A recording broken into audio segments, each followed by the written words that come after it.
Hello दोस्तों, welcome back to my channel knowledgeable brain. और आज हम इस वीडियो में समझने वाले हैं थॉमस de क्विंसी की essay on the knocking at the get in Macbeth के बारे में। दोस्तों, यहाँ पर थॉमस ने अपने व्यूज शेयर किए हैं जो कि शेक्सपियर के प्ले मैकबेथ के ऊपर है।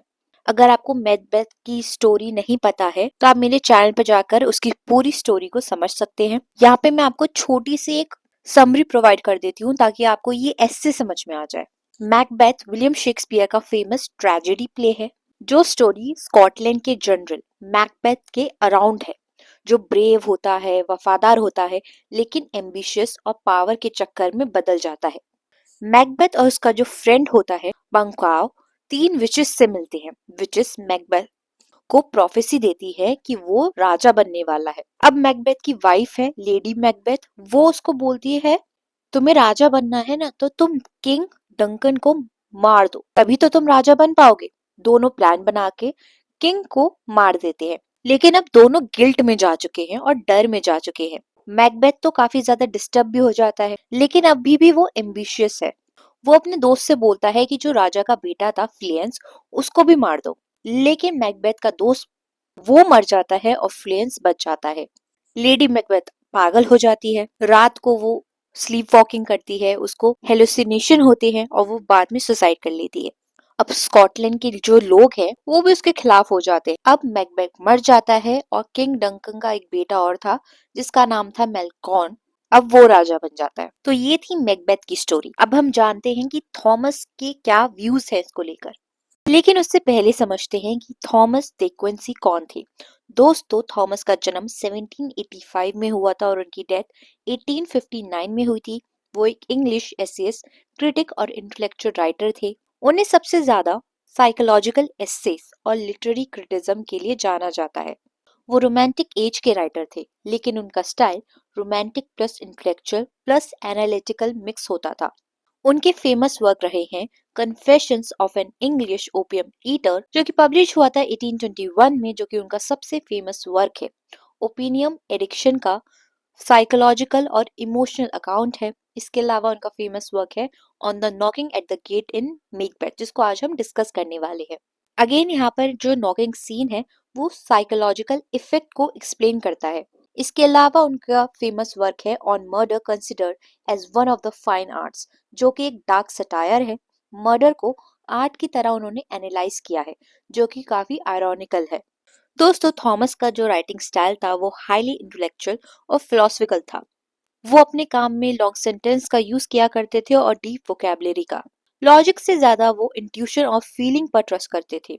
उनका जो राइटिंग स्टाइल था वो डार्क, मिस्टीरियस और कभी कभी उसमें गॉथिक टोन भी देखने को मिलती थी। ज्यादातर वो थीम जैसे guilt and crime, fear and terror, human psychology, dreams, nightmare, subconscious, moral और स्पिरिचुअल कन्फ्लिक्ट पर लिखा करते थे।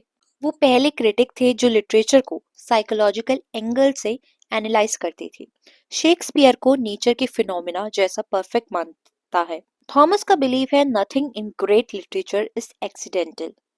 दोस्तों, ये ऐसे पहली बार पब्लिश हुआ था 1823 में द लंदन मैगजीन में। चलिए दोस्तों, अब इस एस्से को समझते हैं।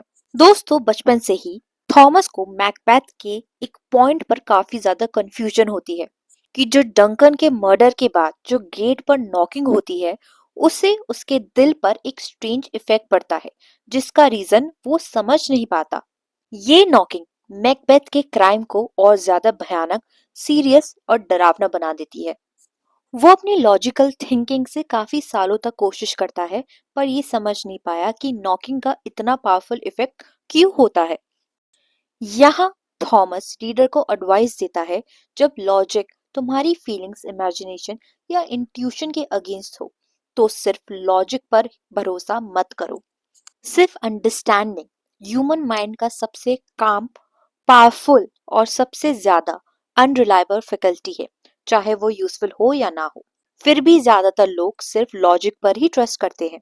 ये डेली लाइफ के लिए ठीक है, पर आर्ट, फिलॉसफी और लिटरेचर को समझने के लिए काफी नहीं होता। इसके बाद थॉमस कहते हैं, मैं हजारों एग्जाम्पल्स दे सकता हूँ पर एक ही एग्जाम्पल काफी है किसी ऐसे इंसान से बोलो जिससे पर्सपेक्टिव का नॉलेज नहीं है कि वो एक सिंपल ड्राइंग बनाए जो पर्सपेक्टिव रूल्स पर डिपेंड करती हो, जैसे दो दीवारें जो 90 डिग्री एंगल पर खड़ी है, या फिर एक रोड के दोनों साइड के घर जैसे दूर जाते हुए छोटे दिखते हैं।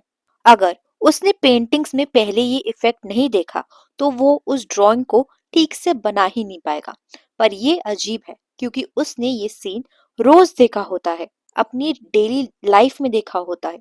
रीजन ये है कि वो आंखों के एक्सपीरियंस पर नहीं बल्कि लॉजिक पर ज्यादा भरोसा करता है। और लॉजिक कहता है अगर लाइन हॉरिजॉन्टल है तो वो हॉरिजॉन्टल ही दिखेगी। इसलिए अगर वो ड्राइंग में लाइन टेढ़ी बनाई जाए तो लॉजिक सोचेगा कि घर गिर रहे हैं, जबकि रियलिटी में वो पर्सपेक्टिव का इल्यूजन होता है। वैसे ही नॉकिंग सीन लॉजिकली अननेसेसरी लगता है, पर इमोशनली और साइकोलॉजिकली ये मर्डर को और ज्यादा डरावना बना देता है। ये इफेक्ट लॉजिक से नहीं, इमेजिनेशन और फीलिंग से आता है। इसलिए वो घरों की लाइन सीधी हॉरिजॉन्टल बना देता है। वो नेचुरली रियल पर्सपेक्टिव का इफेक्ट क्रिएट नहीं होता। ये एक एग्जाम्पल है जहाँ लॉजिक ने आंखों के एक्सपीरियंस को डोमिनेट कर लिया है, यहाँ तक कि लॉजिक आंखों के एक्सपीरियंस को बिल्कुल मिटा देता है, जैसे वो एग्जिस्ट नहीं करता। थॉमस कहते हैं कि आदमी लॉजिक पर भरोसा करता है चाहे आंखें कुछ और कह रही हो, और ये सबसे शॉकिंग बात होती है। वो इंसान ये भी नहीं जानता कि उसकी आंखों ने कभी कुछ और देखा था। मतलब उसने चीज देखी है पर कॉन्शियसली उसे एक्सेप्ट ही नहीं किया। इसलिए कॉन्शियसनेस के लेवल पर वो चीज एग्जिस्ट ही नहीं करती। अब वो दोबारा से मैकबेथ पर आते हैं। वो बोलते हैं उसी लॉजिक ये एक्सप्लेन नहीं कर पा रही कि नॉकिंग का इफेक्ट क्यों इतना इफेक्ट कर रहा है उन्हें। चाहे डायरेक्ट इफेक्ट हो या ना हो, लॉजिक फेल ही हो जाता है। लॉजिक सीधा कह रहा है इस नॉकिंग का कोई इफेक्ट हो ही नहीं सकता। पर थॉमस को फीलिंग और इंट्यूशन से पता था कि नॉकिंग का बहुत स्ट्रॉन्ग इफेक्ट होता है। वो पेशेंटली वेट करते हैं और इस प्रॉब्लम को छोड़ते नहीं जब तक सॉल्यूशन ना मिले। अब थॉमस जो है एक रियल लाइफ मर्डर का एग्जाम्पल देते हैं। 1812 में मिस्टर विलियम्स ने लंदन के रैडक्लिफ हाईवे एरिया में एंट्री ली। उसने इतना भयानक मर्डर किया कि वो मर्डर हिस्ट्री में फेमस हो गया। थॉमस थोड़ा सरकास्टिक हो जाते हैं कि ये मर्डर्स एक सेंस में गलत इफेक्ट भी लाए। लोग जो मर्डर को आर्ट की तरह देखते हैं वो बहुत ज्यादा चूजी हो गए हैं। बाद के सारे मर्डर्स उन्हें बोरिंग और वीक लगने लगे हैं। विलियम के मर्डर इतने खतरनाक थे कि बाकी सब मर्डर्स फीके लगने लगे हैं। लोग कहने लगे हैं उसके बाद तो कुछ खास हुआ ही नहीं है। थॉमस कहते हैं हर मर्डर से जीनियस एक्सपेक्ट करना गलत है। हर कोई विलियम जैसा आर्टिस्ट नहीं हो सकता है। तो ये उन्होंने सरकास्टिक वे में बोला है। अब वो दोबारा से कनेक्शन लाते हैं मैकबेथ के ऊपर। वो कहते हैं कि जब मैकबेथ में पहला मर्डर हुआ, मर्डर के बाद रियल लाइफ में भी दूर पर नॉकिंग हुई। ये वही सीन है जो शेक्सपियर ने मैकबेथ में इमेजिन किया। सब इंटेलिजेंट क्रिटिक्स मान गए कि शेक्सपियर का आइडिया परफेक्ट और ब्रिलियंट था। जब वो सीन रियल लाइफ में हुआ तब वो सबको समझ आ गया कि नॉकिंग का साइकोलॉजिकल इम्पैक्ट कितना पावरफुल होता है।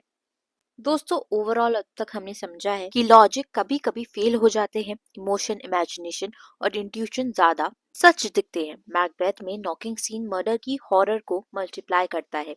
रियल लाइफ मर्डर्स ने शेक्सपियर के जीत को भी कंफर्म किया है। इसके बाद थॉमस कहते हैं ये एक नया प्रूफ था कि उसकी फीलिंग सही थी, चाहे लॉजिक उसके अगेंस्ट हो। इसलिए उसने फिर से सीरियसली प्रॉब्लम को स्टडी करना शुरू किया। आखिरकार उसने अपना आंसर ढूंढ ही लिया जो उसे कन्विंस करता है। अब वो अपना फाइनल एक्सप्लेनेशन बताता है कि नॉर्मली जब मर्डर होता है और रीडर की सिंपैथी सिर्फ विक्टिम के साथ होती है, तब मर्डर चीप, क्रूड और वल्गर हॉरर बन जाता है, क्योंकि वो हमें सिर्फ एक बेसिक इंस्टिंक्ट पर ही फोकस करने पर मजबूर करता है, जो कि है जिंदा रहना। ये सर्वाइवल इंस्टिंक्ट हर जीव में सेम ही होता है, इंसान हो या जानवर।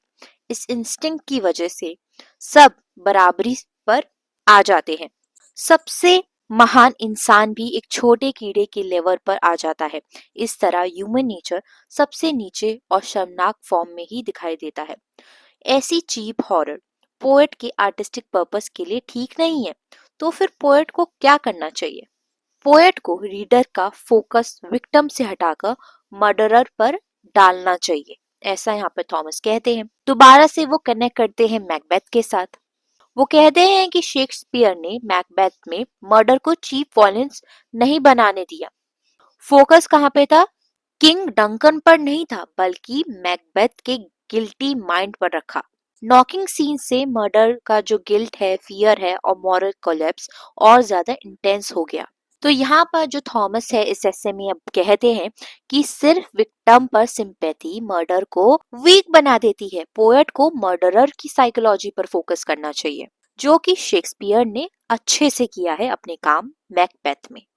दोस्तों आगे एस्से में थॉमस बोलते हैं हमें सिंपैथी मर्डर के साथ होनी चाहिए। यहाँ थॉमस क्लियर करते हैं ये दया या अप्रूवल वाली सिंपैथी नहीं है, बल्कि अंडरस्टैंडिंग वाली सिंपैथी है, जिसमें हम मर्डरर के इमोशन को समझते हैं। जो विक्टिम के माइंड में सोच, फीलिंग्स, डिसीजन सब कुछ एक ही मोमेंट के एक्सट्रीम फियर से खत्म हो जाते हैं। तुरंत मौत का जो डर है उसे पत्थर जैसा जमा देता है, लेकिन जो खूनी होता है उसके अंदर तो जेलेसी, एम्बिशियस, रिवेंज, नफरत जैसे इमोशंस का तूफान चल रहा होता है। ये इमोशन खूनी के अंदर एक हेल बना देते हैं और पोएट चाहते हैं कि हम उस हेल के अंदर जाके एक बार देखें। मैकबेथ में शेक्सपियर ने दो खूनी दिखाए, मैकबेथ और उसकी वाइफ लेडी मैकबेथ। दोनों कैरेक्टर्स क्लियर और अलग अलग नेचर के हैं। मैकबेथ के माइंड में इनर कन्फ्लिक्ट ज्यादा है, पर लेडी मैकबेथ थोड़ी एग्रेसिव, थोड़ी क्रूअल है। मैकबेथ का क्राइम लेडी मैकबेथ के इन्फ्लुएंस से होता है, फिर भी दोनों मर्डर के गिल्ट में बराबर के पार्टनर है। इसलिए दोनों में क्रिमिनल माइंडसेट मानना जरूरी है। ये जो क्रिमिनल माइंडसेट है ये क्लियरली दिखाया गया है, ताकि जो खूनी का इवल नेचर है, इनोसेंट, काइंड और नोबल किंग डंकन के अगेंस्ट स्ट्रॉन्ग कैसे कॉन्ट्रास्ट बना सकता है, और ताकि किंग के खून का मॉरल और स्पिरिचुअल पाप भी समझ में आए। इसलिए इस ईवल को बहुत पावरफुल तरीके से दिखाना जरूरी है। ऑडियंस को ये फील कराना था कि लव, मर्सी, काइंडनेस जो नॉर्मली इंसान में होती है वो कंप्लीटली खत्म हो चुकी है, और उसकी जगह शैतानी नेचर जो है वो लोगों के दिमाग में आ चुका है। थॉमस का पॉइंट है कि मर्डर को समझने के लिए विक्टिम नहीं, खूनी पर फोकस करो। विक्टिम सिर्फ फियर फील करता है, डर फील करता है, लेकिन जो खूनी होता है उसके अंदर तो सब कुछ चल रहा होता है कि उसने खून किया, क्या बदला था, जो कि शेक्सपियर में मैकबेथ में काफी अच्छे से दिखाया गया है। ये इफेक्ट जो है खूनी के माइंड का जो हेल बनाया है, ये डायलॉग्स के थ्रू बहुत अच्छे से दिखाया है। लेकिन ये इफेक्ट पूरी तरह कंप्लीट होता है एक स्पेशल डिवाइस के थ्रू, यानी कि नॉकिंग एट द गेट के थ्रू। अब थॉमस रीडर का ध्यान इस नॉकिंग के सीन पर लाते हैं। अब वो दो पावरफुल एग्जांपल्स देते हैं।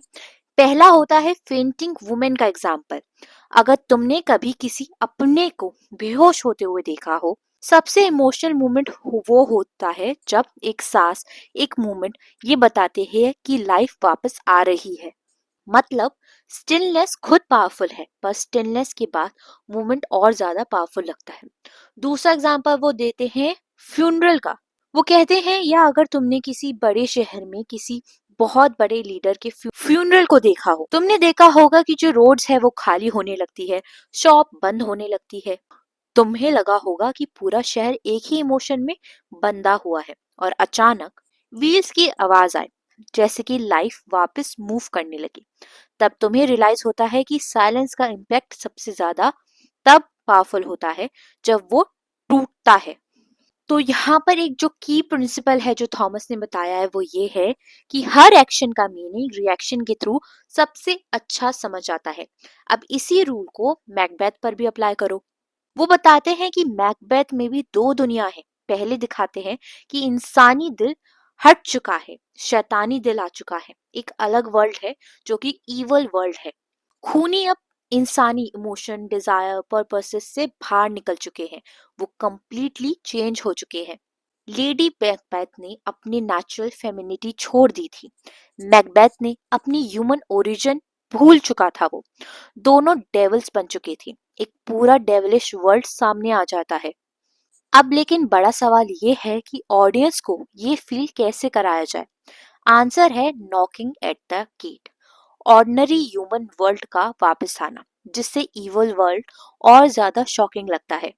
इन शॉर्ट, थॉमस कहते हैं कि स्टिलनेस के बाद मूवमेंट ज्यादा पावरफुल होती है। नॉकिंग सीन नॉर्मल लाइफ को वापस लाता है, इवल वर्ल्ड को और ज्यादा डरावना बनाता है। इसलिए नॉकिंग सीन साइकोलॉजिकली जीनियस है। आगे थॉमस एसे में बोलते हैं ये सब होता है ताकि एक नया वर्ल्ड एंटर करे। नॉर्मल ह्यूमन वर्ल्ड को थोड़ी देर के लिए गायब होना पड़ता है।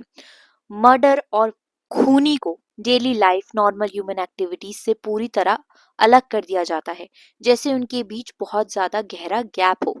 ये क्राइम एक क्लोज सीक्रेट और डार्क स्पेस में बंद हो जाता है। ऑडियंस को ये फील होना चाहिए कि नॉर्मल लाइफ अचानक से रुक गई है। नॉर्मल दुनिया सो रही है, ट्रांस में है, जैसे एक डरावनी शैतानी चीज ने एंटर किया हो, ताकि जो टाइम का सेंस है वो ही खत्म हो जाए।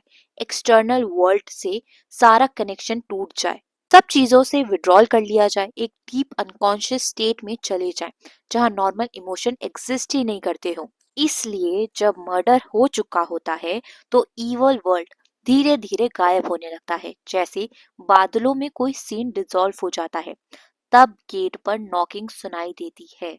ये आवाज अनाउंस करती है कि रिएक्शन शुरू हो चुका है, ह्यूमन वर्ल्ड वापस आ रहा है और इवल वर्ल्ड पर ओवर पावर कर रहा है। जिंदगी की हार्ट बीट फिर से चल पड़ी है। जब नॉर्मल लाइफ वापस शुरू होती है तब हमें रियलाइज होता है कि जो बॉस आया था वो कितना भयानक और अननेचुरल था। थॉमस शेक्सपियर को ग्रेटेस्ट पोएट कहकर एड्रेस करते हैं। शेक्सपियर के वर्ड सिर्फ ग्रेट आर्ट नहीं है बल्कि नेचर के फिनोमिना जैसे हैं, जैसे सन, सी, स्टार्स, फ्लावर्स और जैसे फ्रॉस्ट, स्नो, रेन, थंडर। इन्हें प्योर ह्यूमिलिटी के साथ स्टडी करना चाहिए। अपनी लॉजिक को इम्पोज नहीं करना चाहिए, ये मानकर कि कुछ भी एक्स्ट्रा या अननेसेसरी नहीं है। हर चीज मीनिंगफुल है। जितना ज्यादा गहरा आप स्टडी करोगे उतना ही ज्यादा हमें प्लानिंग, पर्पस और जीनियस दिखाई देता है, जहाँ पहले सिर्फ कॉन्फिडेंस लगता था। दोस्तों, इन शॉर्ट यहाँ पे थॉमस कहते हैं कि मर्डर के वक्त नॉर्मल दुनिया टेम्पररीली डिसअपियर हो जाती है। नॉकिंग सीन नॉर्मल लाइफ को वापस लाता है, इवल बॉस को और ज्यादा भयानक बनाता है। शेक्सपियर का हर सीन नेचर की तरफ परफेक्ट है, कुछ भी अननेसेसरी नहीं है, और साथ ही वो शेक्सपियर को एक जीनियस भी बताते हैं। और यहीं पे ये ऐसे खत्म हो जाता है। दोस्तों, आई होप आपको ये ऐसे समझ में आ गया हो। और वीडियोस देखने के लिए चैनल को सब्सक्राइब करें। Thank you for watching this video.